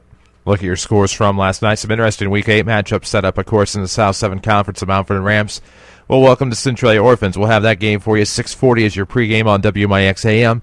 Video online at mywithersradio.com. We'll hope you'll tune in for that. We also have Lady Rams volleyball next week as they will welcome the Mount Marion Lady Wildcats on Tuesday night. Orange font that far away was not a good idea whenever I typed up that broadcast schedule. However, that out of the way, 7:15 will more than likely be your pregame for Lady Rams volleyball on Tuesday night. You can watch that online, mywithersradio.com, or you can find it right here on your radio home for Rams Athletics, WMIX. This is your Saturday sports show. It's presented by Crossroads Community Hospital. We have plenty more to come.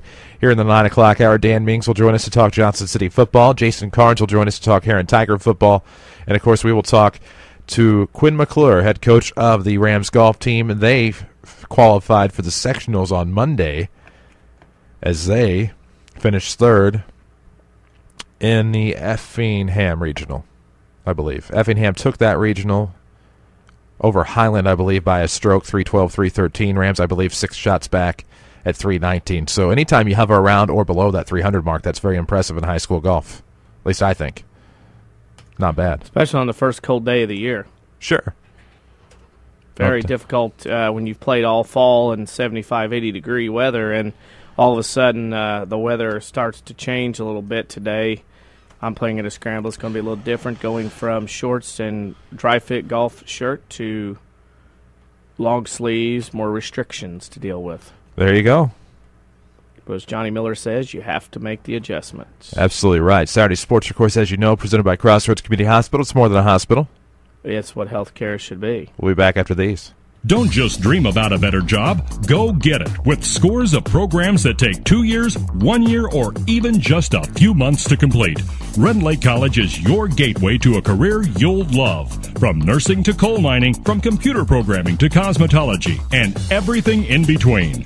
Rend Lake College is affordable, convenient, and ready to get you trained for your new job fast. Call us at 618-437-5321 or visit us at rlc.edu. The Orthopedic Center of Southern Illinois welcomes Dr. Beth Conrarty to their medical staff. Dr. Conrarty specializes in comprehensive pain management using a multidisciplinary team approach by working with other specialists for optimal diagnosis and treatment of pain. Dr. Conrarty will treat most conditions of the spine, including management of cancer pain. Dr. Beth Conrarty, helping to make life better day after day at the Orthopedic Center of Southern Illinois in Mount Vernon. Call 618-242-3778.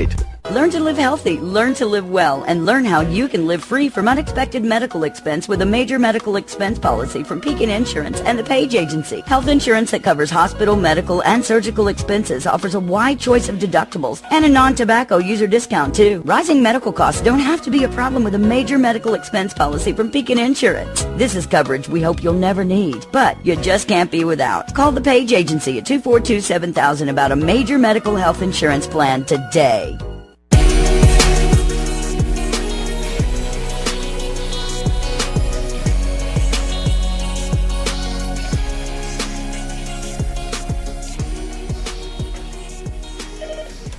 And we welcome you back to the Saturday Sports Show, WMIX, MyWithersRadio.com. Glad to have you with us. Powered by Crossroads Community Hospital. It's more than a hospital. It's what healthcare should be. Sorry about that. Got distracted. Let's try that one more time the way we usually do it. It's more than a hospital. Don't leave me hanging. Don't leave me hanging. Don't leave me hanging. It's what healthcare should be. Thanks for that. Dan Mings struggling to catch up with. I know he had some other things going on this morning, so we will just... Oh, wait. Well... He's a little busy this morning. Well, the miracles of modern technology, not very modern when... Yeah. There, now I think we have Johnston City Indians head coach Dan Mings. Coach Mings, good morning. Good morning. How you guys doing? You know, I'm doing pretty good, but I imagine you're doing pretty well. 20-18 was your final last night. You beat Fairfield on the road at the train yard, and a good win to get in the Black Diamond Conference.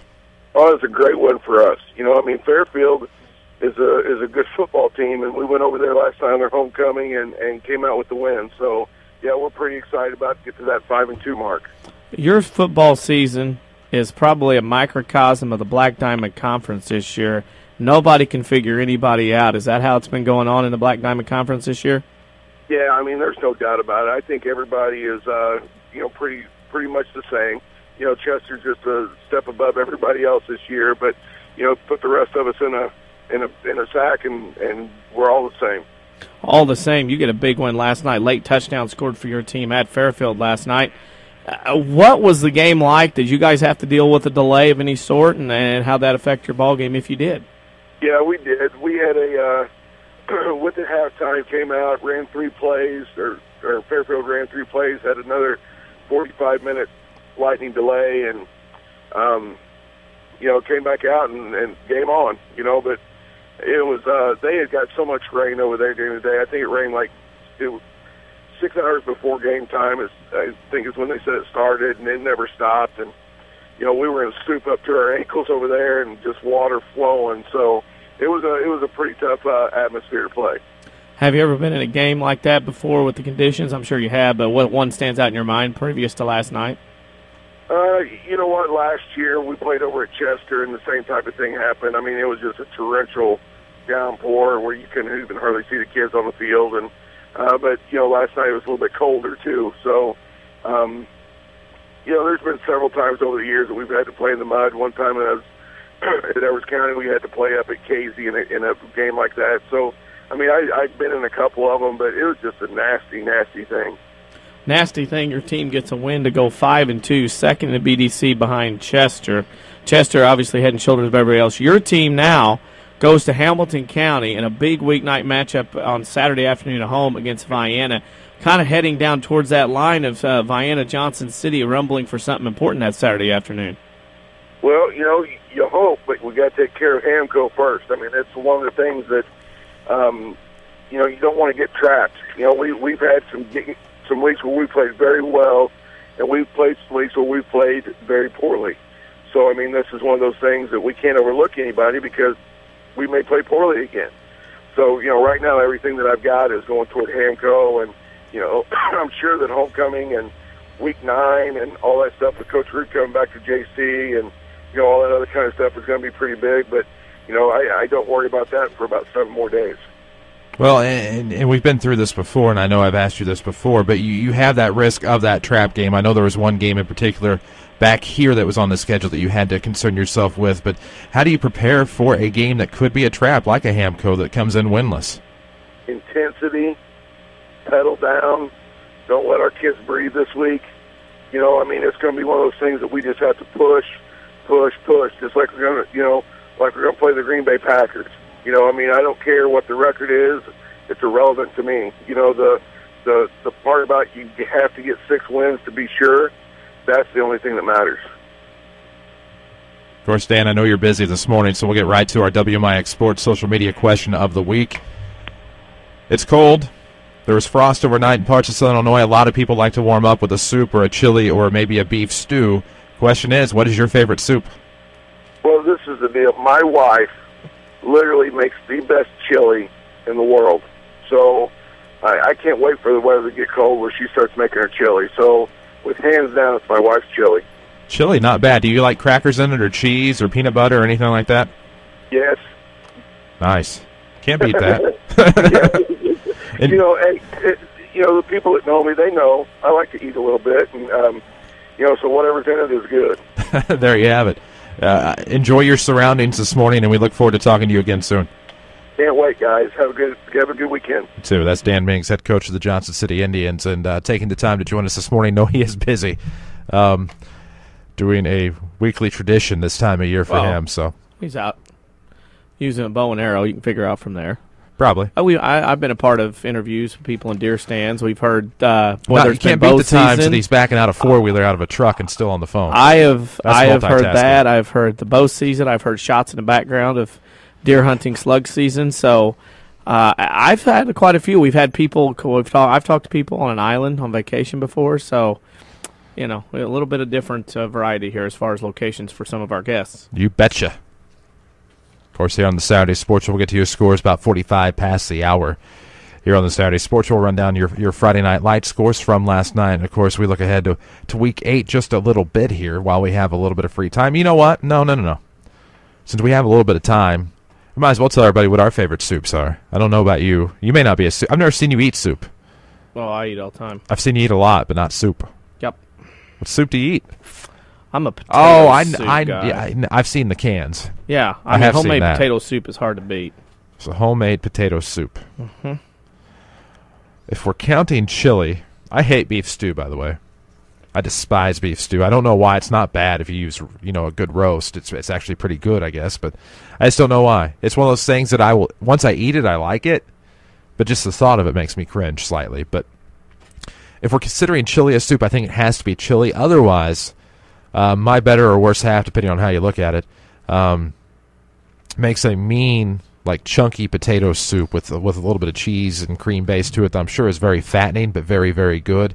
Her tomato soup is great, and her chili is phenomenal as well. And I can never go wrong with my mom's chili or my mom's potato soup. So got to remember the mom and the better half in there as well. So both are good, and those are probably my favorites. But at number one, I'd have to go with chili with beans. Got to have the beans. I know you kind of shriek at that because you have to broadcast with me after I've had chili before, so we'll leave it at that.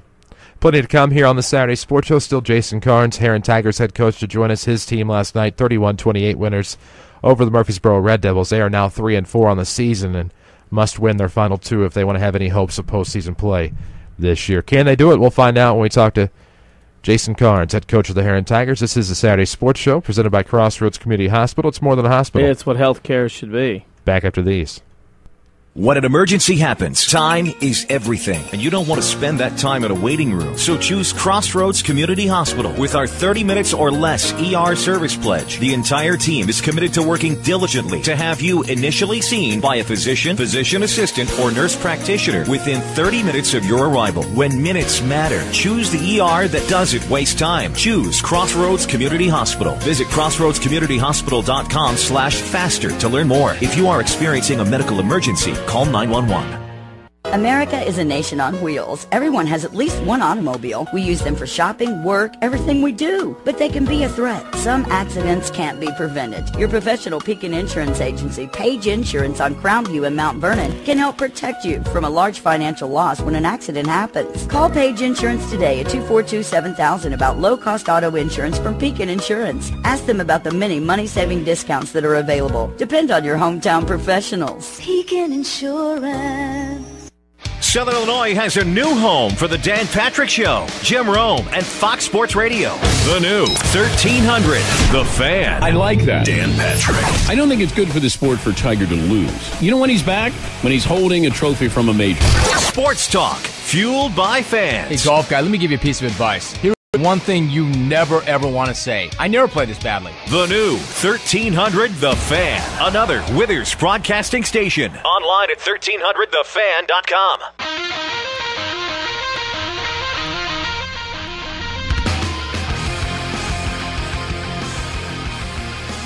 And we welcome you back to the Saturday Sports Show, WMIX, MyWithersRadio.com. Don't worry, we'll run down those high school scores one more time a little bit later on in the broadcast from Friday night action. Of course, we do welcome back to the program. He is Jason Karnes, head coach of the Herrin Tigers. They win 31-28 last night over Murfreesboro at the Graveyard. Coach Karnes, good morning.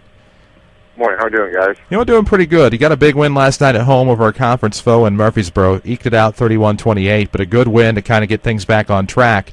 Probably in a must-win situation now at 3-4, but a couple of games that could be winnable for the Herrin Tigers to get them back in the postseason. Yeah, tough place to play, and we weren't at home. We were at Murfreesboro, so went over to Murfreesboro and had three lightning and rain delays during halftime. So very, very long extended half, probably over an hour, hour and a half, and conditions, rain the whole game and windy and cool, and just very proud of my boys, the way they played, and played hard for the first time, and really played hard the whole game, and for the conditions, had 0 turnovers, so that's a plus, and we're averaging 4 or 5 turnovers when it's nice, 70 degrees, and we come to a situation like last night and have 0 turnovers, so was real excited to get out there with a win. You mentioned you had a younger team to start this football season, struggled early with some tough opponents early on. How has your team been able to right that ship to get back in and winning 2 of your last 3 games? It is a difficult schedule, year in, year out, but when you got 7 sophomores, and I mentioned all year, and by no means will I ever make excuses when I coach or the teams that we play. We don't want to make excuses, but we were trying to find identity early on, and get some experience and get some consistency. And very early on, we weren't very consistent.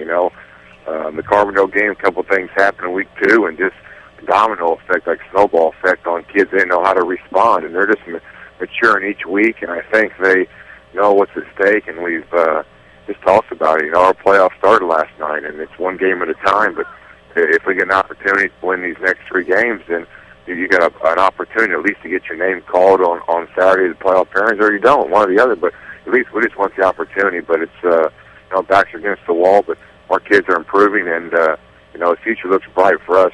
7 sophomores starting on a varsity, sometimes getting outmanned against like the Harrisburgs and Quoins that have a lot bigger, stronger guys. But we'll be okay. We'll just keep fighting and keep plugging, and we'll be in good shape. Speaking of fighting and plugging, Mr. Butler last night goes 18 carries, 128 yards unofficially in the ball game for you. Playing at Murfreesboro against the Murfreesboro team that is just right there ready to turn the corner and start winning consistently at Murfreesboro, how was that performance for your team last night for Mr. Butler? Austin Butler, I can just speak volumes for that kid. He's, leading Illinois in receiving. He's our top receiver, and averages 5 or 6 catches a game for about around 100 yards, and had some big games this year at receiver for us. But we knew coming in, possibly bad weather, and we got our offense where we double tight wishbone and put him back there in the backfield. As a younger kid, he was a running back for us. In the last 2 years, we moved to receiver because he's 6'3" and got a lot of speed. So, like I said, he's a leading the South in receiving, and put him back there. He's just a workhorse and plays. He's on every special team, on offense, defense for us, and he's the one guy that we have back from last year's team that has any experience at all. So he's kind of the one that the young guys look up to, and it's the third Butler to come through the program in the last 6 years, and they're just hard-nosed, good high school football players. Speaking of hard-nosed and high school football, you get a rarity next week on the schedule. You've already played Massac County as far as back in week 1, winning big at home. You've got to go to Massac County this week due to scheduling issues. How much of a difference is that to prepare for another team, the same team, in the regular season schedule? We kind of talked about last time we got back to coach's office. We got back late and didn't get back till after 11 o'clock. But, it's kind of like a lot of schools around here anymore when you get in the playoffs after you play a team and first round, how it is, guys. After the first round playoffs around Illinois, a lot of teams match up and play each other again. So, they've improved, even though they haven't won a game. But you never know what Coach Glass has up the sleeve. And the Nickerson kid, number 1, is one of the fastest kids in the South. when we played in week 1, he had all 5 touchdowns against us. He had 2 kickoff returns and a receiving and a couple rushing touchdowns. So he's a handful, but we just got to go down and take care of business. I think our kids are really focused now and know what's at stake, and I think we kind of turned that corner and flipped that switch. We talked about last night at halftime about flipping that switch. You can't just flip it off and on during a game. You got to turn that switch on when the lights come on and go play and quit worrying about making mistakes. Because guys, when you have young kids out there playing, 16, 15, 17-year-old kids, and they're scared of making mistakes, you just got to quit worrying about making mistakes and just play the game. And we did last night, and it was a very big win for our program and our team this year. A different change in your schedule in 2012, Week 9, normally Marion. Now, AJ, we had Brett Detering on earlier. We talked about that game with him because they usually played Benton. Lo and behold, this is a huge game for you guys. It could be to get in the playoffs and for them for playoff seeding. Did you kind of expect that when you guys got together and put this game on the schedule this year? Anytime you're putting Anna-Jonesboro on the schedule, I know before I came here in their, late 1990s, early 2000s, 2001, Anna and Herrin used to play, week 1, and Herrin for some reason dropped them. But Anna's always a respectful program that I have utmost respect for Coach Detering and them guys, and when they play hard, and I watched them play the second half of the week 1 against West Frankfort, and saw some film on them already because some teams that played Anna early on, so they're always very sound and don't shoot yourself in the foot. We put them on a schedule. I'm not one to look for somebody, a game that you look on a schedule and say it's a W.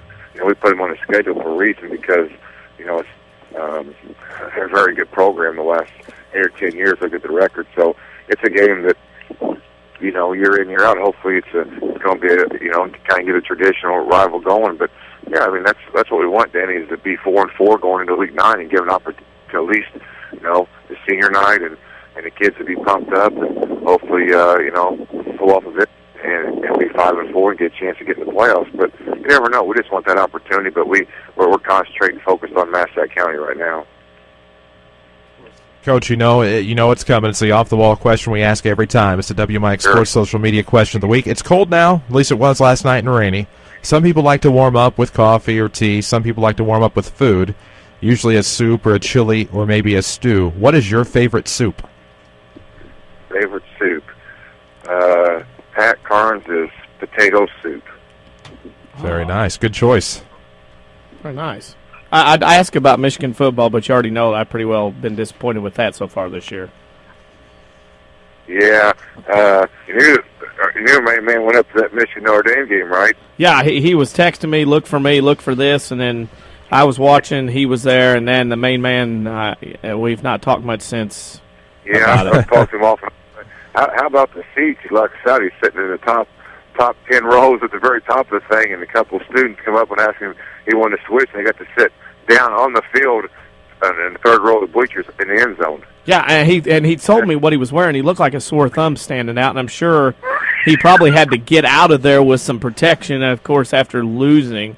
It's just been disappointing to get beat twice like that already, and it's not even October by that point in time. Yeah, I was going to call this one. I didn't know if he was going to wear half blue, half red today in that big game, Duke Pete Wilson. He lives over here and works over there. I was going to tease him a little bit. Didn't know what he'd be wearing if he's going to go to the game and stand on one side one half and one side the other half. I didn't really know about him anymore. I think what would be best in that situation, because I attended another football game earlier in the year, you just stand in the end zone kind of conspicuously, and you don't stand out one way or the other. It could happen if I were going there today. I got a golf scramble to play in this afternoon. I know it's a shock with me playing golf, but if I were to go, I'd have to stand in that north end zone there at Pinckneyville, just kind of hide out by the goalpost, and maybe I'd blend in and nobody know which side I was standing on. You're exactly right. Sounds good. Yeah. Coach Karnes, thank you for taking the time to join us. Good luck the rest of the way. Thanks, guys. Pleasure. That is Jason Karnes, head coach of the Herrin Tigers. It's a fine line we walk in life sometimes. Yeah. There's leaves me speechless, but you were absolutely right. I can do it, though. I can do it. That said, we can take a break, and we will. This is Saturday Sports Show. It's presented by Crossroads Community Hospital. It's more than a hospital. It's what healthcare should be. When we come back, we'll talk with Quinn McClure. His team advances to the Hickory Ridge, I believe, sectional at Carbondale in Class 2A golf. They were third in that Effingham Regional at Effingham Country Club. They were, I believe, 6 shots off of the pace. Effingham won their own regional. First-time regional winners, Effingham, I believe, with a 312. 1 stroke back, I believe, don't quote me, was Highland at 313. So we'll talk with Quinn McClure, talk about his team, sectional bound, on the Saturday Sports Show. We'll be back after these. Southern Illinois has a new home for the Dan Patrick Show. Jim Rome and Fox Sports Radio. The new 1300, The Fan. I like that. Dan Patrick. Do you think the commissioner has made a mistake? The facts that have been presented thus far do not back up the punishment that's been levied. Sports talk, fueled by fans. And the NCAA would have even less credibility and legitimacy than they don't have right now. The new 1300 The Fan. Another Withers broadcasting station. Online at 1300thefan.com. The state of denial is a drag and a trial. When I bought my cheap insurance, should have known this day would come. Now I've had an accident and I'm feeling quite alone. Called them at least 20 times, but they won't pick up the phone. Without personal service, my policy's kind of worthless. Get to a better state, State Farm. Don't deny yourself to call an agent. Tony Wilt in Mount Vernon, 242-1421. When an emergency happens, time is everything, and you don't want to spend that time in a waiting room. So choose Crossroads Community Hospital with our 30 minutes or less ER service pledge. The entire team is committed to working diligently to have you initially seen by a physician, physician assistant, or nurse practitioner within 30 minutes of your arrival. When minutes matter, choose the ER that doesn't waste time. Choose Crossroads Community Hospital. Visit crossroadscommunityhospital.com/faster to learn more. If you are experiencing a medical emergency, call 911.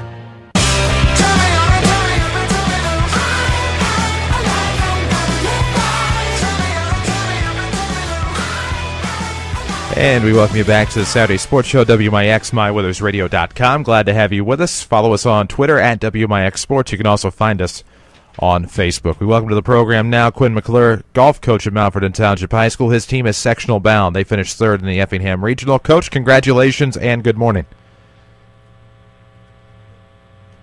At least I thought we had Quinn McClure. I might have messed that up myself, so we'll work on getting him back. But Danny, obviously a big accomplishment for the Mount Vernon Rams. They do finish third in that regional, which allows them to move on to the sectional. Top 3 teams advance. That's huge because it's a tough game. This game of golf, silly at times, maddening at others, fun most other times.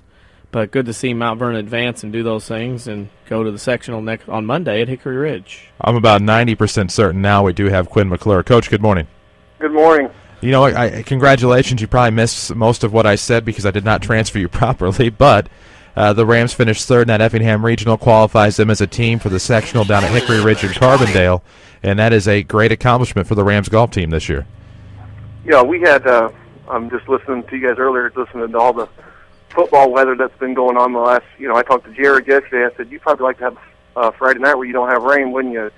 That's kind of what we had to battle up there at Effingham was kind of a day like today, except with kind of just a little bit of a mist, and it was, I know I saw a picture of Hayden in the paper, and he was in a stocking hat and bundled up, so we've got to play in a little bit of weather, so which is good this time of year. I know the kids don't like it, but I know getting up to the state tournament, you're going to battle some of the conditions. And but for us to get out of that regional, we talked several coaches in the area about where we would possibly end up for a regional. And I kind of thought all along we would end up at Effingham, and was kind of glad that's where we went. Didn't know some of the schools that were up there, but our main goal was get third place and just be able to advance and get to that sectional where, we've played Hickory Ridge. Those kids have played that course several times and are very familiar with it. And we went down Thursday and actually they wanted to go down and play another practice round, which worked out well. It was in the 80s, and so it was a good day to play practice. Speaking of that, are you there with us? I'm still here. Okay. All right. Now, as a golfer, you're a golfer, I'm a golfer. We've played all summer. Kids have played all fall, basically 75, 80 degrees, practiced. All of a sudden you go up into a shape like that. Do you as coaches prepare them weather forecast-wise? Hey, you might need to bring some things. Do you warn them a lot or things like that? How does that go into getting that team ready for a first cold day of the golf season? this time of year, I said, if you bring it, I'm going to have it. I'm not giving you anything So I said, I will be dressed for 5-degree dress for 30-degree weather. I'll be dressed for rain. I'll be dressed for snow. So you're prepared for hotter. I won't take anything from you. But if you don't have it, I can't give it to you. So just, you got to come prepared. And we actually, the day before up there, it rained here that day before. I had them out there at Green Hills. We actually played 4 holes in. Most kids can deal with one element, be it if it just rains, you're okay. But when you start adding in rain and cold, or cold and wind, it really can wear on you, because you're going to be out there for probably a minimum of 5 hours. You're lugging that bag around, then you got a whole bunch of gear in it, which weighs it down even more. So it's just a mental grind for 5 hours, and then when you add in an element, it just makes it that much more difficult to focus on what you're trying to do. You get a chance now to advance from an unfamiliar golf course to a familiar golf course at Hickory Ridge. Do kids put pressure on themselves saying, hey, I know we played this before, by knowing the golf course, or is there less pressure by playing on a course you don't know? I think they probably put a little bit more pressure on themselves, just for the simple fact of, my top 4 scores pretty much all year have all been seniors, and this is their last hurrah. And I'm not picking on him. I'm just thinking off the top of my head. Up there at the regional, Matthew Williams was 7 over after 8 holes, and I really think that he just got depressed and wanted to play so well. And then next thing you know, whammo, you're 7 over after 8 holes, and I knew we already had 2 kids that were pretty much done at the turn. I said, Matthew, whatever you shoot, we're probably going to have to take. So you're going to have to figure out a way to gut it out. So he basically played the next 11 holes 3 over par, so he was able to kind of right the ship. So, but they, most of the teams that are going to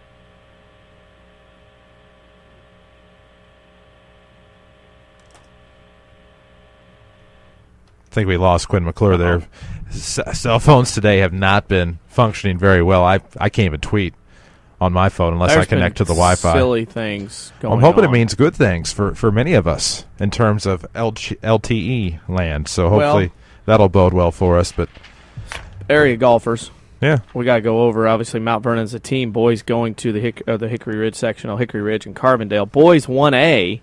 Gabe Owens, Ronnie Brake, and Taylor Faust from Woodlawn High School have qualified from the Robinson Regional Wednesday. They'll be at the Carterville Sectional on Monday, as well as DJ Nelson from Waltonville. He qualified from the AJ Regional. He will also be at the Carterville Sectional. And on the girls' side, 2 ladies from Waltonville High School, Jerica Haley and Lindsay Reeves, qualified from the Centralia Regional. They will go to the T-Town Sectional, interestingly enough, being held at Effingham County Country Club, where the Mount Vernon Rams qualified from their regional. So we wish all those individual golfers the best of luck from around the county. And, of course, Mount Vernon, who will be playing at Hickory Ridge on Monday. All those sectionals will be Monday in those places. Of course, we do have Quinn McClure back on the program, and sorry about the issue there. But as we were talking about going into that Carbondale sectional and then the difficulties the Rams did have mentally and talking about the pressure, why don't you continue on with the pressure that these kids face whenever they're familiar with the course? Your ultimate is to try to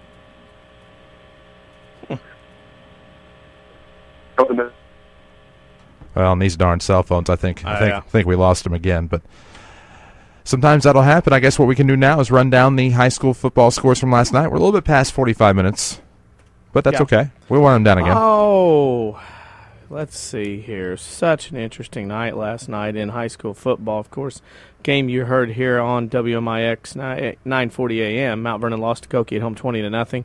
Centralia over Marion 46-32.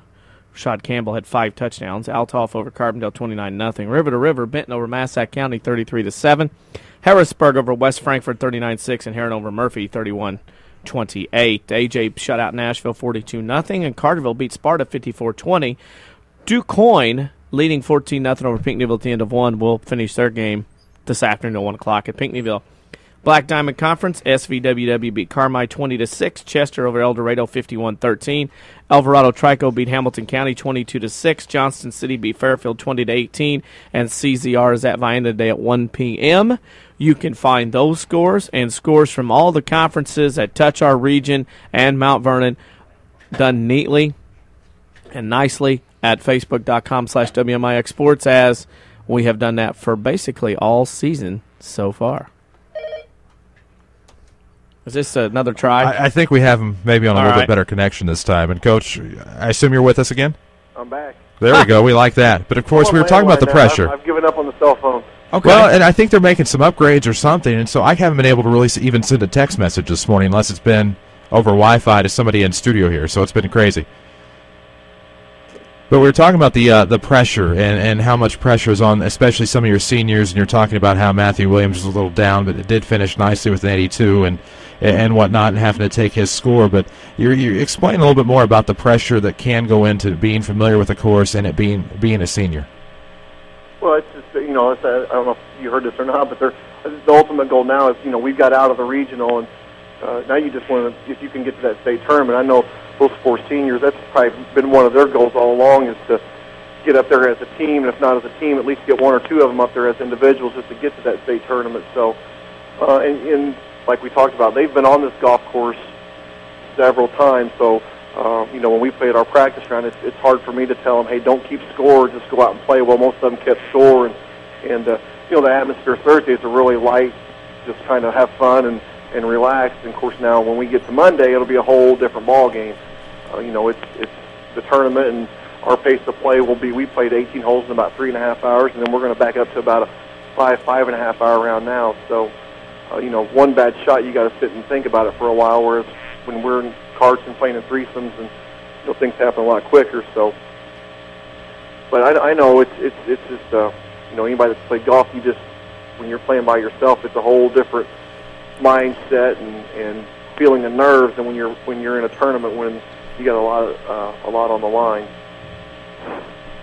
Of course, you've been on with us enough, hopefully, now to know the WMIX social media question of the week this week. It's getting kind of cold out there. It was rainy last night during high school football. It's been kind of misting most of the week, and it's kind of chilly today. Soup time. What is your favorite soup, or maybe a chili, or maybe a beef stew? What is your favorite? Got to go with chicken noodle. Chicken noodle. That's been popular today. Chicken noodle. What is it about chicken noodle you like? I mean, do you like a bigger chicken chunks in it? I mean, are you just a broth guy? What's your favorite aspect of it? I like chili or anything, but just chicken noodle. Big noodles and big chunks of chicken would be good for me. Very nice. Coach, Carbondale, sectional. Good luck to the Rams, and hopefully you guys can crown yourselves sectional champions and move on to state. We'll take third place too, but first would be It'll great. work. But if we can get to third place and advance on, that would be fantastic. Sectional would be awesome, but top 3 would be great as well. You're right. That's right. So, hey, thanks for having me on again. Always a pleasure. That's Quinn McClure, of course, head coach of the Rams golf team and assistant coach for Tim Holloway and Rams baseball. So we get to spend a lot of time with him in the spring months. Disappointed this year. He didn't get to play his music up at GCS, so it wasn't quite as good of a time, but we still had a blast up there in the booth there. But a little chilly out there today, and I noticed the running Rams. They on our window over, and they just ran by. They're getting ready. Coach Clint Turner's got them out there helping the hills. That's how you separate men from boys, ladies and gentlemen. Well, you got it. This is the kind of day those cross-country guys, because that's what you're going to run into at state. Well, you're going to run into it at Peoria in November, so you better get out and run on a day like this. And Coach Clint Turner's got them running out here right now as far as running up the hill here on Broadway. And they were all in a pack. There's a lot of drafting going on. Talladega this weekend. So no bumping, though, so they're all right. No bumping. Didn't look like anything was going on, Mary Decker-Slaney. But other than that, it was nice to see the running Rams out there getting on it. Yes, it is. And, of course, they're close to postseason time. We have Lady Rams volleyball, which is close to postseason time. And seeds and pairings. You can find all the seeds for teams, and we posted the pairings yesterday on Facebook, facebook.com/WMIX Sports. But you take a look at that Centralia Regional. We'll look at 3A volleyball first with Mount Vernon Lady Rams, the team we broadcast. And Benton gets the 1 there in that Centralia Regional. I believe the Lady Rams ended up with the 2, Mount Carmel, or Centralia the 3, Mount Carmel the 4, and then West Frankfort the 5. And I think that played out similar to what we thought. I think we kind of thought that maybe Mount Carmel would sneak in there at the 3, but Centralia's been playing some inspired volleyball as of late to take that 3 seed. And note to self that the times will change significantly. If Mount Vernon on Tuesday, October 23rd, will play at 7 o'clock against Centralia, their game 2. And in the winter, we'll play on Thursday at 6 o'clock in the championship. So here's something I've complained about for several years, whether at Benton or here. volleyball always tried to compete with football on Saturday afternoon and Saturday night with regional finals. Has somebody got it right and moved them to Thursday nights last year and this year? Finally, somebody figured it out. Well, first of all, volleyball is an exciting sport and didn't deserve to be lumped in at the same time with other sports. None of these sports, every sport should have their own time. That way parents can get out to see it, grandparents get out to see it, the media can cover it appropriately. That way everybody gets their due coverage. And, it's time to get it right. A lot of people, including me, complain time to time about the IHSA. They are getting more things right than they are wrong, and they do a good job up there in the home office. And, again, this is one of those things where they were trying to – and here's what it was. They were trying to do cross-country in the morning on football playoff weekend. They were trying to do volleyball in the afternoon or evening, and they were trying to do football playoffs. Well, of the three – majority of your sports are going to go to football. So they have done a great job of giving volleyball its own night, giving cross-country its own morning, and then giving football the afternoon and Friday night. Perfect. Again, kudos, and I congratulate the IHSA. Another outstanding job by the IHSA doing something like this as schedule changes. Of course, there's still plenty of Lady Rams volleyball to be had on the air before we go to the regional, but they will play in the Centralia Regional. They draw the home team, Centralia, the host of the regional, in that second game on a Tuesday night after Benton will take on the winner of Mount Carmel and West Frankfort. That'll be Tuesday, October the 23rd. The Benton play-in matchup will be at 6 o'clock, and as you said, 7 o'clock, Mount Vernon Seatown. Winners will play at 6 o'clock on Thursday the 25th. Now, taking a look at 2A, we do have a 2A team with Sesser-Valie or Waltonville, the Lady Devils. They actually go to the Christopher Regional. Christopher bumped up to Class 2A this year. They are hosting, and actually the Lady Devils drew the 5. Christopher, the host, is a 4, so they'll have a play-in matchup on Monday, October 22nd.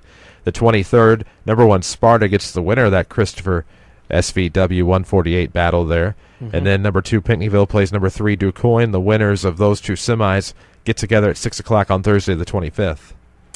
Yep, and again, it's one of those things, and I think baseball last year told us that things were going to change as far as teams being moved around, baseball and softball regionals. Volleyball, we're starting to see some schools move into different classes now.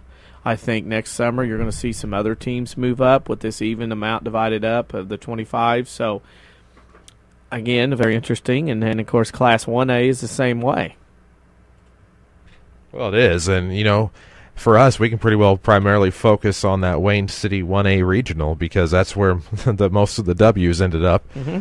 And Woodlawn, I believe, the 2 seed behind number 1 Christ Our Rock Lutheran in that one, and that should be a pretty solid 1A regional. You have number 3 Wayne City, number 4 Sandoval, number 5 Odin, and number 6 Weber Township as they get a 6-team regional. But Christ Our Rock will get the winner of the Marlboro Mile there, and then Woodlawn will get Wayne City or Weber.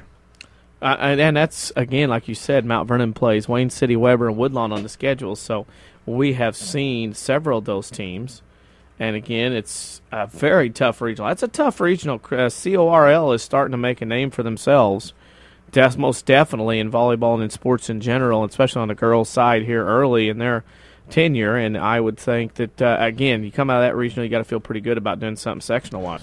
Well, and there's no doubt about that. And, we wish all the best of luck to all of our area teams, of course, as they head towards the postseason, where we have 2 games left in regular season football. Cross country's winding down. Lady Rams tennis has that South 7 conference meet today. We saw the running Rams run by a second ago. We're getting to the very near end of volleyball as we just have a couple of weeks of that regular season left. I'm missing something. Boys soccer is winding down. Of course, they're in action today, I believe. And, it's just busy time for high school sports, and then it'll be winter before you know it. The air will chill, and our basketball coverage will heat up. So there you go. Pretty well going to do it for us today on the Saturday Sports Show. We hope you enjoyed our guest, Mount Vernon Rams head coach Jared Shaner. Brett Detering, of course, of the Anna-Jonesboro Wildcats. Conference foe Quoin Al Martin, he joined us as well. WMIX sports correspondent John Shadowens was on the program. Dan Mings, Johnston City Indians. Jason Karnes, the Herrin Tigers, and Quinn McClure of the Mount Vernon Rams golf team advancing to the sectional. So we had all of them on. We learned what their favorite soup was. If you'd like to chime in and on our discussion, do so on Facebook, facebook.com/WMIX Sports, or Twitter, Follow us there at WMIX Sports. Again, we told you what our favorite soups were. We want to know your favorite soup. It can be chili. It can. You can include chili. You can include beef stew if that's your preference. So join in the discussion on the WMIX social media. Cardinals baseball will be on the air on the FM tomorrow. 1:32 will be your pregame. The Cardinals and Nationals. Game 1 of the NLDS is at Busch Stadium. Game 2 also at Busch. We'll have a 2:42 pregame with a 3:37 first pitch on Monday afternoon. We sure hope you'll catch Cardinal baseball, catch the fever here on WMIX. Our St. Louis Rams football returns to AM 940 against Miami next Sunday. Rams, of course, beat Arizona 17-3 on Thursday night. That's going to do it for us today on the Saturday Sports Show, courtesy of Crossroads Community Hospital on WMIX. Mount Vernon, a free service from Withers Broadcasting. NBC News is now.